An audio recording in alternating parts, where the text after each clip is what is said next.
everybody for having me today. I am excited to be here with you. My name is Mary Lee. I am in a new position in the district. I'm an assistive technology specialist, and I wanted to have a chance to just meet all of you and share a little bit of information about my role and a little bit of what we have to offer to our students. So I am originally from the OT department, and I worked at Independence Preschool for pretty much up until the beginning of this year.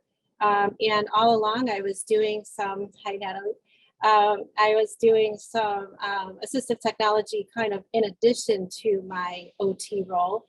And then they created this position. So I'm very excited to be here doing this. And I just wanted to just share with you just a little bit about what we have to offer, because for most of you, there are going to be students in your building using the tools that I'm going to show you today. And I just wanted to get the word out to as many people as possible, because I'm finding that many people don't know about these great tools. So I'm going to go ahead and share my screen. My portion of the meeting should take about 20 minutes, just to give you an idea of that. And let me go ahead and minimize this. Hold on 1 second, everybody.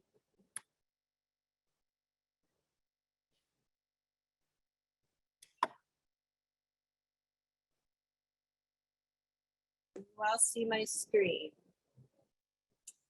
Okay, I'm going to go ahead and do this in present mode. Let me know if there are any technical difficulties along the way. All right, so this presentation that I'm doing, and my role really is educational access assistive technology. So what I do, you may be familiar with assistive technology from a speech therapy perspective, students who use speech devices, for example, and that is one of the pieces of assistive technology that we do. But my role specifically is for the educational access piece for our students who have other needs, maybe in addition to needing a speech generating device. So I'm going to go ahead and advance here. So just to give you an idea of what assistive technology is as it relates to other forms of technology roles such as yourselves. Assistive technology is any item, piece of equipment, software program, or product system that is used to increase, maintain, or improve the functional capabilities of a person with a disability.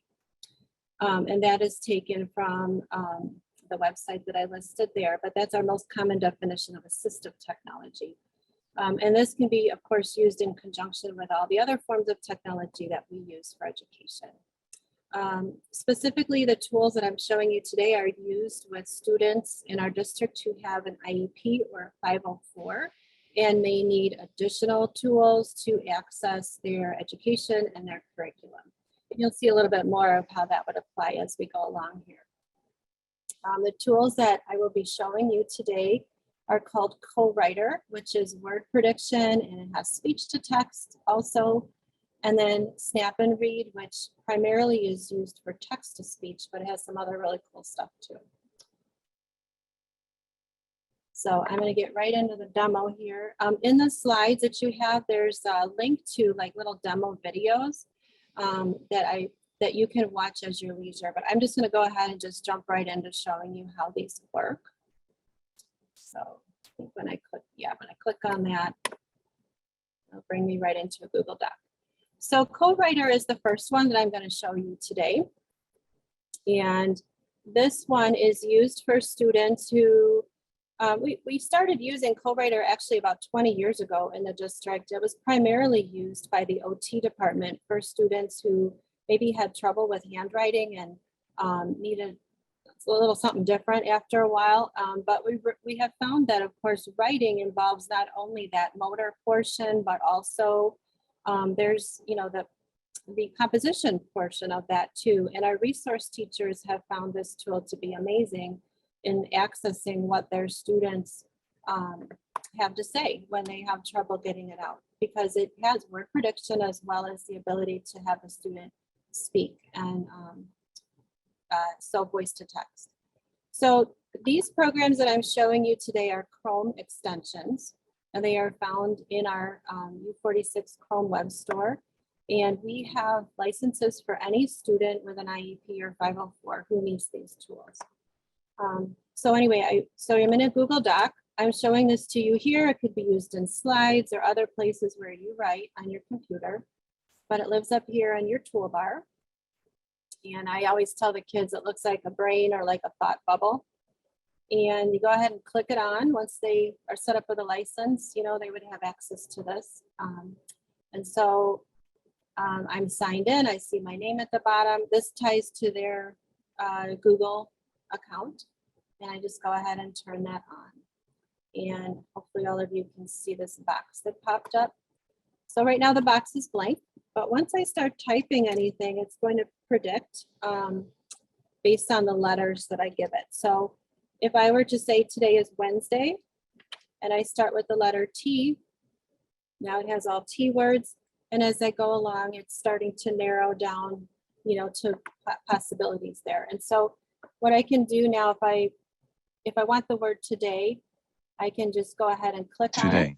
And you may have heard, hopefully you heard that. Did you guys hear that? Read? Okay, good. If the student is a struggling reader, they can actually also listen to each word today as they go along in this box before they click on it, just to make sure. But once they click on it, today it goes in and it reads it back to double check. And then if I do I for is, I see it as number 3 there. If I just type number 3, that can go in as well. And then if I do Wednesday, Google's predicting it for me too, but you can see it. Wednesday. In there, choose that. Wednesday. Period. Today is Wednesday. And it reads it all back to me to double check. So it's a great tool for helping our students just check their work, make sure that's what they wanted to say. It can also listen, which I have to be honest, when I'm in Zoom presenting, I don't know if this is going to totally work right, but I will show you. If they click on that and they were to click on this in the middle there, it would listen to what they say and type it out. I will try it to see if it's been a while since I did this on Zoom. So let me try it. My favorite color is blue. My favorite color is blue. Did it? Okay. So anyway, so read it back even after they say it. And then if I add punctuation. My favorite color is blue. Read it back one more time.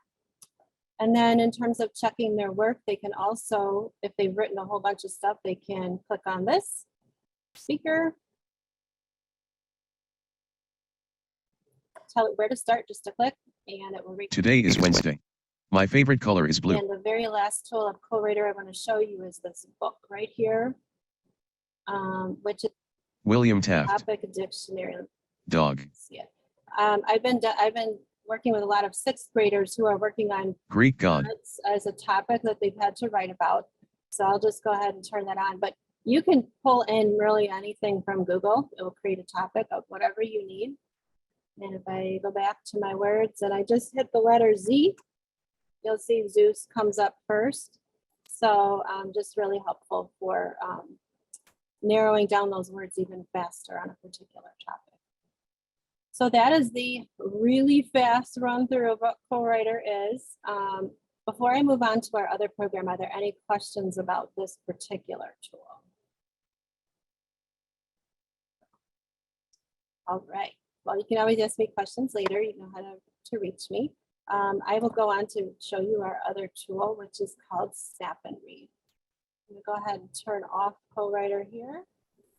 Mary, you had a question in the chat about how do you turn it on? Oh, great. Thank you. Yes, I cannot see the chat right now, so thank you for telling me that. Yes, so it is up here on the toolbar, and you just click on it, and you get this drop-down box there, and it's really just a toggle on and off like that. If a student were to ever not see their name here down at the bottom, that means they're not signed into Google with Co-Writer, and they just need to click on sign in. So, but they really don't have to sign in or out. They can just toggle it on or off. And Snap and Read works the same way, as a matter of fact. Were there any other questions? The chat says, do all U46 employees have licensed access to this extension? And there's an unlimited amount of teacher licenses that can be issued. Typically, when I'm installing for students, the teachers or the staff that works with them would like their own copy, and so I can give that to them as well. I just have to enter them on my end with their U46 email address. So I would just need to be made aware of those who would like to have that. But it's more of like an accommodation for specific students than something you would want to use all the time, right? It is an accommodation, you are correct. There are districts in places that do use this district-wide. Right now we're using this for students with IEPs and 504s primarily as assistive technology. So, yeah. Okay, so let's move on to our other tool. Feel free to jump in and ask me questions at any time if I can't see you. Ask me a question. Another question, so should teachers contact you if they would like to use it with students? Absolutely, yes. As long as a student has an IEP or a 504, they can reach out to me. I'll give you my, I have a Google site that has contact information in it. I can share that with you as well.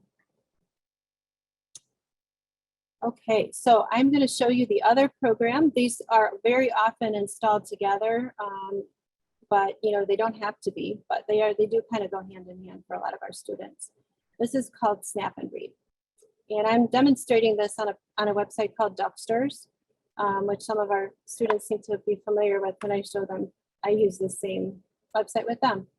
But I come up here to my toolbar again, and I choose Snap and Read, and I'm going to click that on.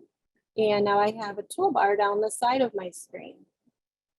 Before I even start showing you those really cool tools, I want to show you something that's really cool that this can also do. As you can see, there's like ads and things on this website. And Snap and Read, if I click back on the icon and I go down to about the third one, I can remove distractions. And it cleans up the page really nicely. And it still leaves the kids a picture, but it just gets rid of all the videos and things like that that might be playing. So that once again is up here under the icon itself. So let me I'm going to go real quick down these tools and show you what they are. So the first one is just like Co-Writer. There's a speaker there that we're familiar with. You click on it, turn it blue. You don't have to highlight anything. You just click where you want to start hearing. The blue and yellow macaw is a type of parrot with the scientific name Ararana. All right, I'm going to stop it because it'll keep reading down the page. But you get the idea. It's text to speech and with the highlighting word going along. And the other one that we have visible at this moment is this color overlay, which can be used with or without the speaking feature, but it is a line highlighter. These colors can be customized for whatever the student might need. As a matter of fact, you can actually black out everything but the one line if that's what your student needs. But sometimes they have fun picking out their favorite colors for that. But it just, you know, it's a visual support for them. This next tool is really not used on websites so much, but I'm going to show it to you here just because we're here. This is more for PDFs because sometimes, as you may know, PDFs, the computer has a hard time scanning those for words. It sees just a big picture a lot of times. And so if the computer is having trouble with that, you can use this box to actually draw a line around or box around what you would like scanned for words and read back to you. This is great for like math worksheets or, you know, things like that have directions at the top.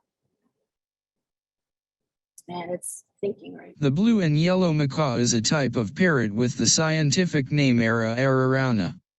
Click that off, but you can just click to start and stop reading within the box as well. Close that.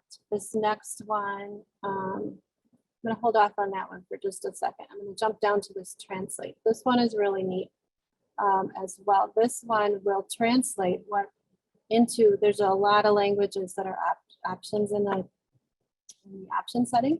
I chose Spanish, but for this, you would highlight what you would like translated, and it translates it right away. And then you can hear it read in that language as well. And I think I have her reading really slow, so I apologize if she's too slow. El guacamole. Yeah, she's really slow. I apologize. Let me show you really quick since we're in here how to speed her up. So yeah, she's done reading. Welcome to the Snap and Read extension. You can change the pitch, rate, and volume of speech using the sliders below. Is the speed that they read it back, and this is where you would set the translation language right here. There's many languages in that list. Let me go back. As you can see, when I toggled away, it goes back to the original view. So you just have to turn that alternate view back on if you would like that. But it still translates it, and then it will read it. Let's see if she reads any faster. El guacamayo azul y amarillo. Okay, but you get the idea. It will read it in their language that they chose as well. That speed can be sped up for sure. This one, since we're in the original view, I'm going to show you the Simplify Vocabulary tool right here. This one will go through and just pick out certain words that may or may not be difficult for a student, and it will italicize them and give an alternate word. So the original word here was typically. It changed it to usually. If you have translation on, as a matter of fact, you can, as you click, toggle between Spanish, English, and the alternate word. So that one, for some students, that may be helpful. Just for that language piece as well. And I have one more tool to show you, and then we'll be done with Snap and Read. This one is actually, I think, one of the coolest features of all for our writers. And this one we nicknamed the garage door down at the bottom. So if a student is writing a paper on a topic, they can open up this tool down at the bottom. And I'm gonna have to move all of you guys over so I can see. Okay. I'm going to start at the beginning here so you can see. This one has the ability to do outline templates for our students who you might otherwise give a graphic organizer as a piece of paper. This is kind of like a digital graphic organizer. So if I'm writing about this blue and yellow bird, I can click on this blue plus sign, and I can either create my own outline, or I can choose from this very long list of templates up here. And there's quite a variety of different kinds of papers that students might need to write. The most common one that I show students is this 3-paragraph essay right here. And so for our students, for example, who are writing about their Greek gods, they can call this outline Greek gods, rename it. It will save it for them all the time in here. And they can, start filling out using CodeWriter if they want. They can fill out their ideas over here. And then they can go over here. And they can drag these sentences over here. Oh boy, I'm having a hard time seeing with all the things on my screen right now. But you can drag sentences over, or pieces of your outline, I should say, over one at a time, and then build the paper over here. It does not take that whole outline as a whole and drag that over, because the idea is this is really more of an executive function support. So they have something visual to kind of cue them, and then they still need to do the work of pulling in the pieces and building the paper in their Google Doc. And so it won't generate the paper or the outline, as a whole for them in their paper, but it's the visual support for that. And if they're going along writing and they're in their website and they're like, ooh, I really like this sentence, I want to quote that, they can use this text grabber tool right here, and they can highlight something right there, and it pops it into the outline with the citation included. And if they go over here to sources, it has it listed there. And these citations can also be dragged into their Google Doc at the end as well. So that was a ton of information really fast. My goal really was just to show you that this tool exists and let you know that we have this available to the students who would need it. Obviously, we have students of all different ages using these tools, and some of our younger students would not use that outline template, so I don't even show them that part. But it's a very robust program for a wide variety of needs. So